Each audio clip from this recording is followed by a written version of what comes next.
the Rangers Journal now.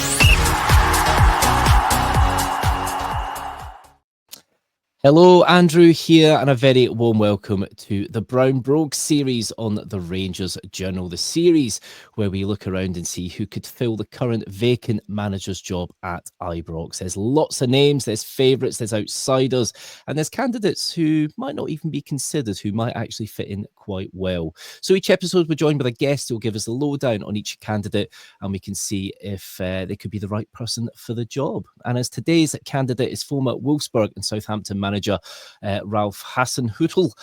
We are going to discuss his career so far, and the man to help me do that can be found on YouTube and TV, talking all things Southampton. It's Martin Saunders. So Martin, thank you ever so much for coming on the Rangers Journal. How are you doing? Yeah, thank you for having me. It's good to be back on the show. I popped on a week or so ago and spoke about Russell Martin and thoroughly enjoyed my time chatting with your colleague. And yeah, it's good to be back again.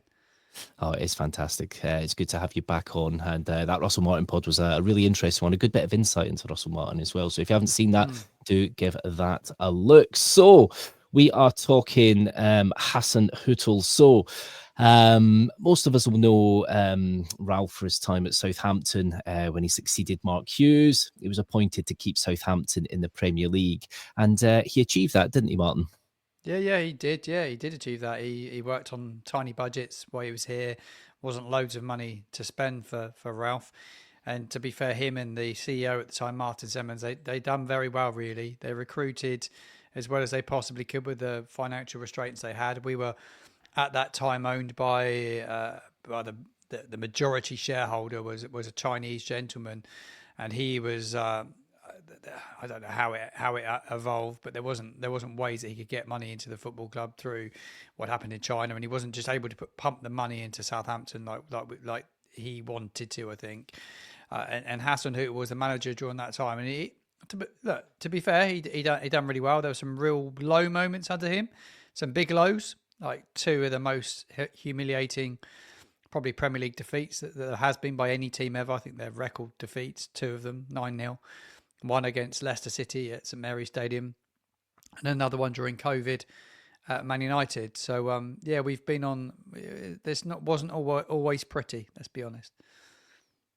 Yeah, that can be the case sometimes, and I think that's where kind of tactical awareness sometimes with certain games, can kind of come to the forefront, because they always speak about gegenpressing and that kind of system. He's been dubbed the Alpine Klopp.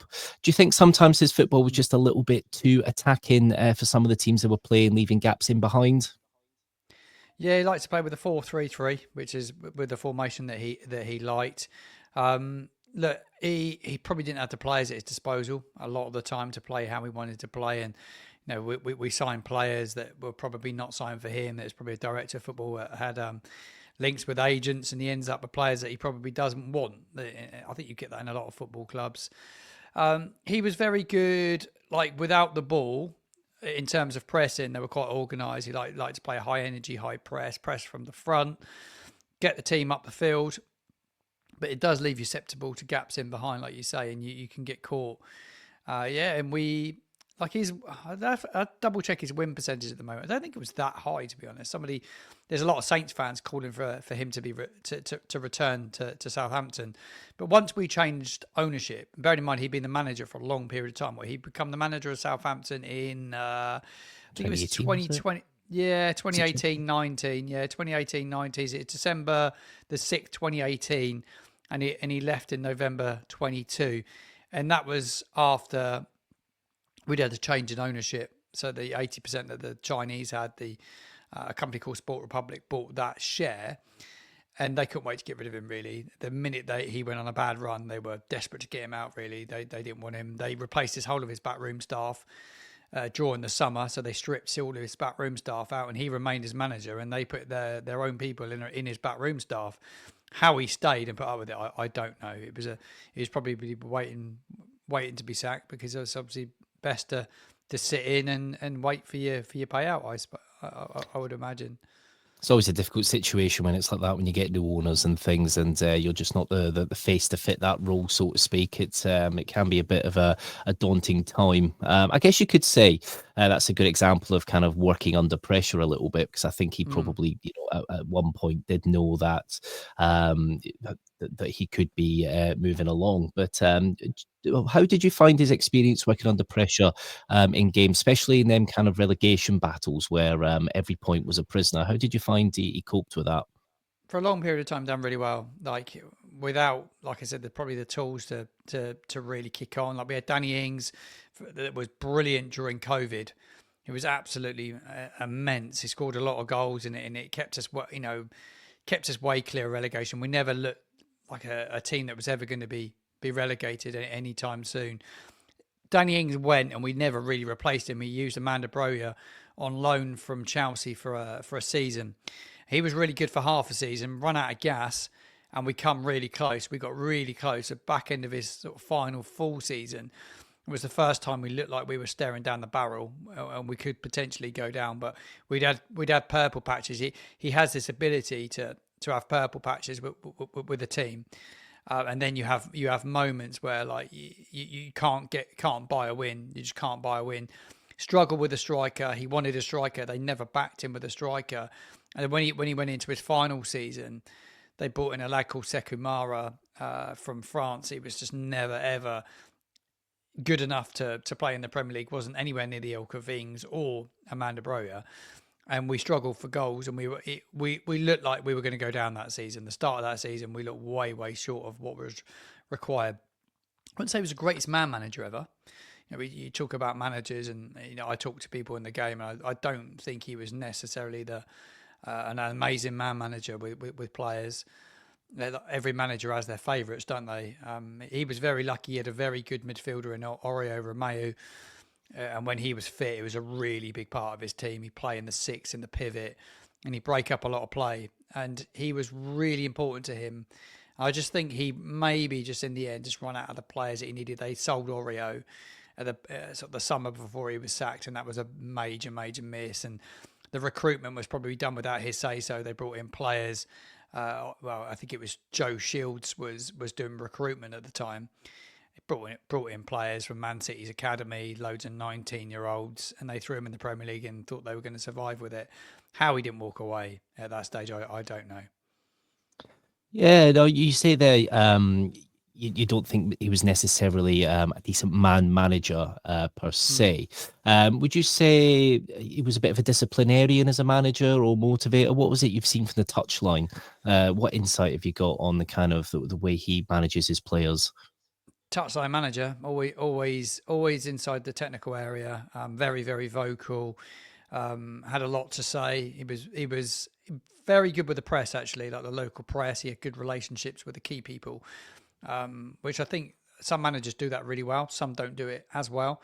But I think when you're in a small city like Southampton and it's a smaller football club, you have to have everyone on side because you need the main correspondent for the local BBC station on board. You need all those key people. You need that relationship. He was good with that. He was really good in press conferences. I thought handled them really well. And he was here for a long time because he got success off of spending limited money, and his system worked. Yeah, Danny Ralf was with him for a period of time, the Sheffield Wednesday manager. He was like his number two for the first couple of years. We were really good when they were both there together. They had some good success, and a lot of people put it down to Danny. But Danny and him were a really good combination. Danny Ralf tactically very good. They were very well organised with their shape. Certainly without the ball, they were really good without the ball. And when we had the ball, they looked to go forward really quickly. But once Danny went, it wasn't quite the same, actually, to be honest. And it sort of always kept with the same system, the same formation. Though at sort of the back end of his time, he started playing a 5 at the back, which was unlike him because he always played with a flat 4. And I was always surprised, and I thought, is that coming from above to play this way? And it didn't work. And we started to leak a lot of goals. We got beaten heavily at Tottenham on the opening day of his final season. And I just thought we looked really exposed at the back. But they needed a lot of young players. But he was very vocal from the touchline, very vocal. Okay. Would you say that was he good with tactical changes mid-game? You get some managers that are kind of welded to their shape and systems. Would you say he would adapt very well mid-game? No, I wouldn't say he was particularly flexible. He was very adamant about his system and the way he was going to play football. And it didn't fit everyone within his squad. So it was having the right players in the squad to play the way he wanted to play. It was quite a narrow system, not loads of width. Carl Walker-Peters was played as a right back, and he would get himself forward. He had Tino Livramento at one stage who would really bomb forward. He had an unbelievable season under Ralph. Then you had somebody like James Ward-Prowse and Aurier and Mayo in midfield, and they were a really good partnership. In terms of possession, Ward-Prowse would very rarely give the ball away and very good with set play. But no, he's very regimented in his system. He wasn't massively flexible, if I'm totally honest. But he likes a target man. We had Shea Adams that he used, and he likes to play someone off that striker if he can. Like Adams and Ings were quite a good combination for a period of time. Yeah, to be fair, it was. Yeah, I do remember that partnership quite well. With signings, obviously, it doesn't sound like he was too hands-on. It sounds like a lot kind of came from above. Was there any players that he did bring in himself, would you say, that you're aware of? Yeah, it's a difficult one, really. We made some bad signings under Ralph, to be fair. There was some disastrous transfer windows, to be honest. There was a guy called Les Reed that was a director of football. It was hard to say who were his signings, who was he bringing to the football club. I believe Danny Ings was a player that he brought. He was a massive success. He scored a lot of goals for Saints. He's brilliant for us, and we really missed him when he went. He brought through James Ward-Prowse, and though he didn't play loads under him, sort of during his tenure, he got better and better. Prowse as a player, James played his best football under Ralph, to be fair. Sort of certainly not the back end of his time with us. Aurier Romeo was a really big part for Ralph as well, and he inherited a side that had only just scraped relegation when he come in. We scraped it with Mark Hughes the year before, had a pretty disastrous start to the next season, and he was. I wouldn't say it was the greatest Saints side I'd ever seen, and like he made us a far better side than Hughes. To be fair, if Mark Hughes had stayed, we would have got relegated. But he was, he did turn it around, and he developed some of the young talent and brought them through. And whether Livramento was his signing, I'm not convinced he was, but Tino was brilliant. He was just such a talent, but he was prepared to. He was young, and he was prepared to play him. He thought he's good enough to blood him, and he did that, which is really good. But I wouldn't say he brought loads of young players through from the academy, but the real standouts he definitely used. He had a bit of a gap leaving Southampton, probably for about a year or a year and a half, maybe, and then got the job at Wolfsburg. Did you see much of him at Wolfsburg at all? No, I've not really seen loads of his football. Obviously, kept an eye on him. A lot of Saints fans love him. A lot of them have got a real mixed thoughts on him. And no, I've not seen loads. I've seen they've been on a pretty bad run recently. They're not won in maybe 7 or 8 games. Yeah. So I think they're on a bad run. That's typical of Ralph, though. Back end of the season, we did that. We went, I think, between February and sort of April, and we didn't win a game the season before he got sacked. And we just couldn't buy a win. And all of a sudden, we were in the purple patch. We were brilliant for 3 months. Then we were absolute turd for another 3 months. And it was like it was the beginning of the end, really, then. Yeah, you always get them little signs, don't you, when you just know that you're kind of going into an irreversible kind of place. So yeah, don't worry, I've seen that many a time. Now, obviously, football in Glasgow, football in Scotland, essentially, it only really focuses on 2 teams, not to be disrespectful to the other teams in the league. It is a bit of a goldfish bowl in Scotland. You have to win every week if you're at either side of the old firm. Do you think that Ralph do you think he'd be capable of taking Rangers to a league title? Do you think his tactics could fit in well there against teams that do have like low blocks? Because we tend to face teams like St Mirren, who will set up to give us the ball, give us plenty of possession, force us out wide for us to get the ball into the box, and they'll just header it away and repeat that for 90 minutes. Do you think that type of football he could unlock? Yeah, I don't see his style of football really suiting Scotland, because I spoke about that high energy, that high press. We were good against big teams that come onto us. We were always decent against a Chelsea that come and have a go, a Liverpool that come and have a go. These teams that really get in your face and they press you, and then you can go and press them. I think it's an interesting one, whether he's Yeah, I think it's a tough club. It's a massive football club, big expectations. Whether he could deal with that, I think he's got the experience. He's been around the block now. He's been there, seen it, and done it. But has he managed a side that's challenged for titles? No, he hasn't. I think it would be a big one to take on. I think for whoever takes it on, it's a huge task. We spoke about Russell Martin the other day. Fair, a lot younger, plays a totally different style of football to, the contrast in managers here is quite incredible. But let's be honest.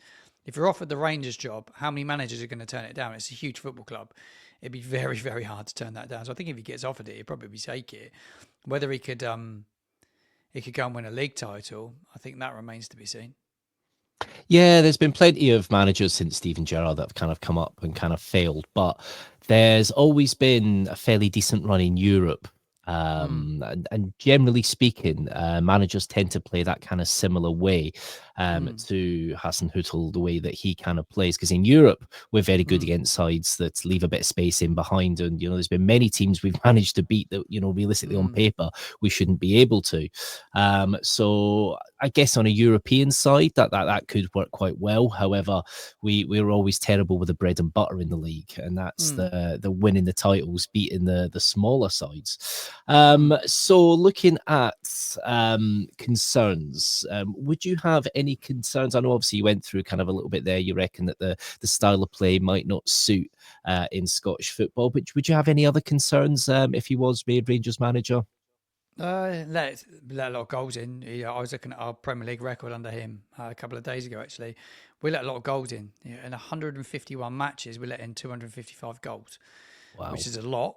I think that's a lot. Out of the 151 games that he managed, he only won 47, drew 36, but lost 68. Scored 186 goals. So he lost a lot more than he won with us.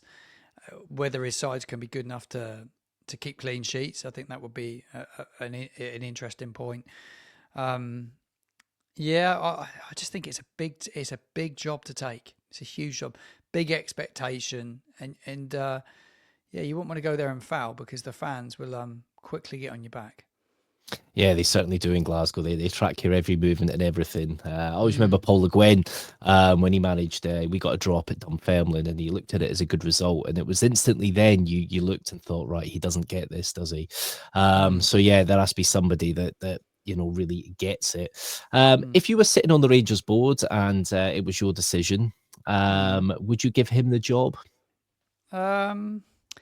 Depends who else you've got in the pipeline. I know there's a lot of talk of Steven Gerrard. He's been there, seen it, done it, knows the club inside out.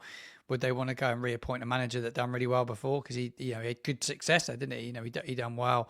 You look Celtic, they've reappointed an ex-manager in Brendan Rodgers. Would Rangers want to do the same? I think from the outside looking in, I still think you could potentially see a return of Steven Gerrard, whether what he wants to do with his managerial career next. I think there's some good managers out there, and I think with a club like Rangers, you could attract, like Southampton are trying to attract a manager at the moment. But when you I think you're a club such as Rangers and you're playing in Europe, you've got a bigger pool. I think I'm sitting on the fence here massively now, but I think you've got an opportunity to go and get a top manager in, because who wouldn't want to take it? Yeah, I guess sometimes you look at it and think, yeah, who wouldn't want to take it? But there is a lot of baggage that comes with it as well, and sometimes it does take a strong head to be able to kind of take that burden as well. You were saying that some Southampton fans would take him back. Would you say that's fairly evenly split? That if he was to be, in the pipeline again, would that be something that you would think that would be a good appointment? Maybe. Yeah, for me, I want to move forward. I think while the current owners are here, he would never come back. There's no danger that they sacked him, so he'd never come back while they're the owners. If the owner changed, it might be slightly different. For me, his right-hand man was an absolute gem, Danny Roll. He's been at Wednesday. He's done really, really well this year. He's destined to go to the top as a manager. He's one of the most sought-after young managers in Europe this summer. He'd get a club. I like to see him come to Southampton. And we always have to remember with Ralf, it got very stale at the end. The football could become stale. He got stale with it as well because he'd been there a long time. He lost his charisma. He lost his kind of sparkle. I think that's the right word to use. and it affected results really. I don't think his heart was in it at the end. If I'm totally honest, his time was up, and it was time to move on. So hopefully we move to the future. He did oversee our two biggest defeats in our club's history, those two 9-0 defeats, and for any manager to survive both of those is a big thing really. To survive the first one, as humiliating as it was against Leicester, then to go and do the same again a season later at Man United, how he survived those, he wouldn't survive those at Rangers. Would he? No chance. No, he wouldn't do. He wouldn't do. It's that was a kind of crazy year as well with some of the results that you saw in the league that year. But yeah, it's it definitely, yeah, to survive something like that, he did well to survive it. And yeah, it's an interesting one. It's Ralf Hasenhüttl's name is something that has been around with the bookies. The odds have been going up and down and all around with about 20 other candidates. So I'm sure that list will be changing by the hour at the minute as well. But I'd just like to thank you, Martin, for coming on. Martin, what are you up to at the minute? Yeah, I'm busy at the moment, just documenting the worst season in Premier League history of any side at this moment in time. I've got my own football channel at Football Martin, obviously specialise in Southampton related content. I create match day shows. We do a lot of fan cams, so give fans the opportunity to speak and share their voice on my platform. I'm over on TikTok at Football Martin. I do a lot with the away fans, so as I travel around the country, I speak to the opposition, get an insight into their season. Certainly as we're at the back end, we look at star performers, key players. We look ahead to next season, expectations within their club. So not only do I focus on Southampton, I look to focus on the opposition. Next season, we're obviously championships. There'll be a championship tour for us. So I'll be documenting that, reporting on it. I do weekly podcasts and put shows out pretty much every other day. So yeah, it's pretty busy at the Football Martin channel for sure. Well, as Yaz as Yaz once said, the only way is up, and I think you'll be definitely be favourites next season. Definitely one of the three, I think, to go up. So hopefully you do that next season. But thank you ever so much for coming on, Martin. That was Ralf Hasenhüttl, and is his name in the ring? Well, I'm sure we'll find out over the next few weeks. But cheers, guys. Thank you for watching at home. Take care.